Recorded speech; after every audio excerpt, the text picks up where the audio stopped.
We would like to thank our Classy Climb Tour and channel sponsor, GTT Commercial Tires, out of Richmond, Virginia, the leading semi-truck care center. What's up, everybody? This is your girl, Ericka from the Classy Climb blog, author of the Smartphone Millionaire book, How to Invest in People, Businesses, and Real Estate from the palm of your hand. And so I want to kick this one off with, this is the clips from Las Vegas, okay? So what is going on here in some of these clips? Basically, we went to Las Vegas. Now, when I go to any city, my biggest thing is I need to get on Eventbrite. I need to see what's going on in the area. I want to maximize my time there, right? And my biggest thing is I don't want to just go to my hotel room and work, right? There's no really incentive for me to do that. I'm at a point in my business and life that I want to enjoy my money and enjoy my life, right? So I get there and I go, all right, what's going on in Las Vegas? Why are the tickets so freaking expensive? Why is everything costing so much? Well, unbeknownst to us, there was the fight between Canelo and one guy, and then there was a UFC fight. What's crazy is the UFC fighter himself was walking around MGM Grand with Mexican flag on. Not Canelo, but one of the UFC fighters. I wish I knew his name. And people were stopping and taking pictures with him, and they're like, oh my God. And what's funny is these guys, these lightweights, are like 5'4" to 5'5". 5'4" to 5'7", if that, right? Some of these boxers, short, tiny men, lightweight. So when you see these men on TV, you know, 140 pounds, they're 5'5", if that, they're short. So that's something I saw and I thought it was hilarious. Now, going on that, you had 6 different conferences, and let me be very clear. You had the Pest Fest going on. I didn't even know there was a Pest Fest conference. Now I'm saying pest with a P. I know sometimes my speech is hard. Pest with a P-E-S-T. That's right. Pest control folks were out there partying. Viva Las Vegas. Okay. We also ran into a YouTube student, ran into Superstar Customs. Shout out, right? I ran into so many people and there was so much going on, but the highlight was the SEMA. S-E-M-A. So these are truck modifications. These are trucks that are tricked out, you know, thousands of dollars poured into these trucks. And so if you see from the clips here, that's what I was checking out. Now, Tesla had this really cool thing because this location was so vast. I walked for 3.5 hours and I only really took in the outside. You really need to go there for about 3 or 4 days. And I mean that. I mean, next year, wherever it's going to be at, which I'm pretty sure it's Las Vegas, I'm going to book it and go to it because it's so much to see, so much to do. I found out my staff member also, he volunteered multiple years at SEMA, but there's so much to see, right? I couldn't see it all. And so a lot of the trucks you see, every time I would speak to the owner, if they were by the truck or wiping the truck or waxing the vehicles, trying to make them shine more for people to take pictures, because people are touching your trucks, you know, they're touching your vehicle. So you got to wipe them little dirty hands off. So what would happen is I'd start a conversation with them, and 9 times out of 10, they were a business owner. And the 1 out of 10 times, they owned a detail shop and they just kept pouring their time over years into the vehicle. So that was 99% a business owner, 1% was worked at a shop, owned a shop, whatever, right? So technically everybody was a business owner, 10 out of 10. And what I learned from a lot of this is the detail, the passion, right? There's a really great book about men. I forgot exactly what it's called, but it talks about men find the beauty in things and women sometimes find the beauty in people. And so it's super awesome.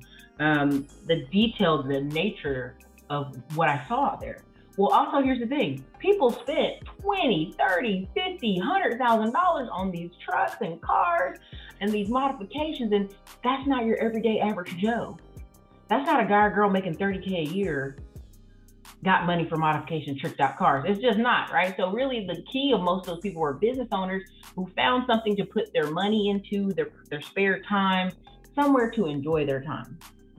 And a lot of those cars were going to auction, actually. They had, some of them had like plaques in front of them and it would say, hey, if you want to find this car auction next month, it'll be auctioned here. Now, I've seen some of those auction prices, good, googly moogly. Them people, you're paying an arm and a leg for them auction prices, right? But I understand it because it's such a beautiful machinery. So I went to that. Tesla had a really great thing. If you see it in here, Peter should have it in the video, where Tesla had these purple and pink colors underground, and you just get in a Tesla and tell them what part of this giant convention you want to go to, and they would drive you there. It's like a little tunnel system, okay?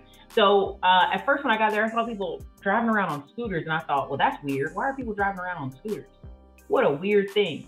And then I found out, after walking for 3.5 hours, them scooters is a good idea, right? So that was part of that. But also, you know, that was part of me using my time, not to just be stuck behind a computer, but actually get out of the house, speak to people, talk to people, connect with people, interact with people, the mass public at large, see what people are thinking, what's going through their heads.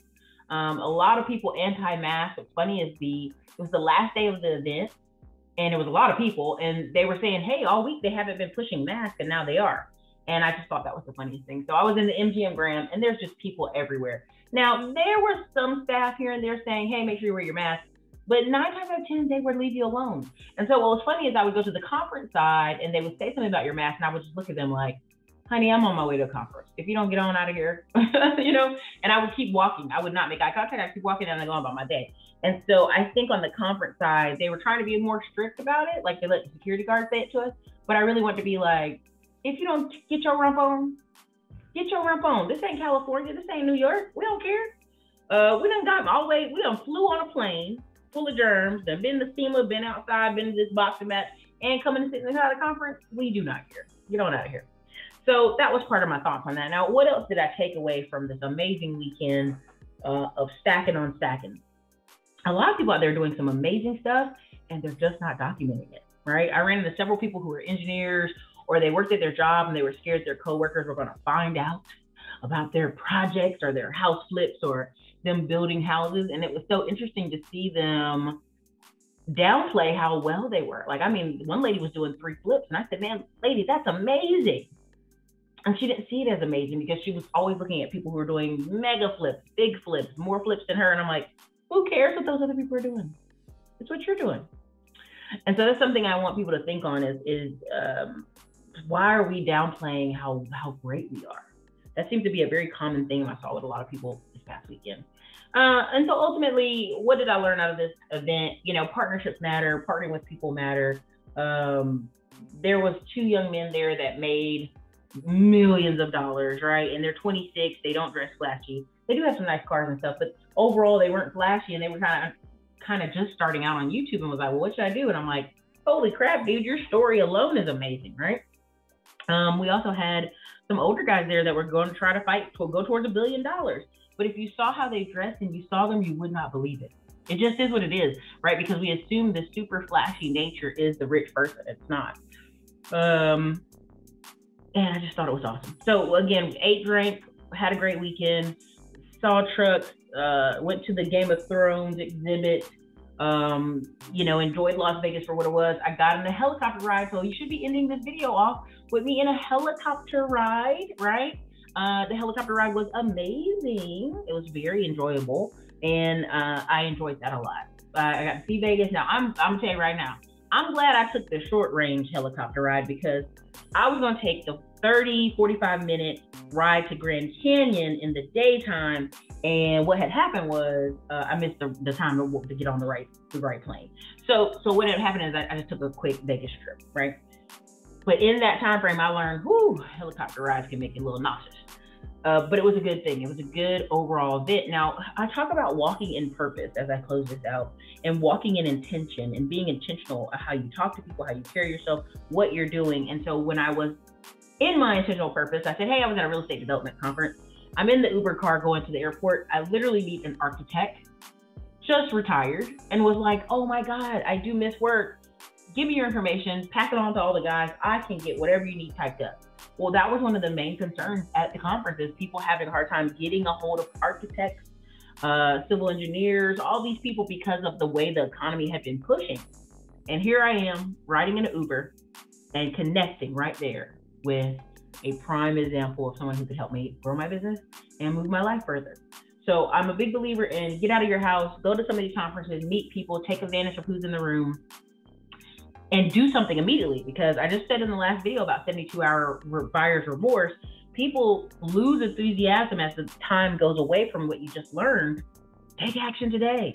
And honestly, the steps are super repeatable. So simple, repeatable steps. And so you'll see me always just going to conferences, interacting with people, living my best life, adding more knowledge, adding staff, repeatable SOPs. And that's a big thing. People always talk about SOPs, but at the end of the day, like, you learn as you go and you create the SOPs as you can. So anyways, this is your girl, Ericka, Classic Clan Blog. I hope you enjoyed my Las Vegas recap. It was quite an interesting weekend, and the event was very awesome. All right, you guys, it's your girl. Later. Welcome to the Classy Climb YouTube channel. Here's your host with the most, Ericka Williams. Hit the like button and prepare your mind to win. Drop some money in that internet change jar while you're at it.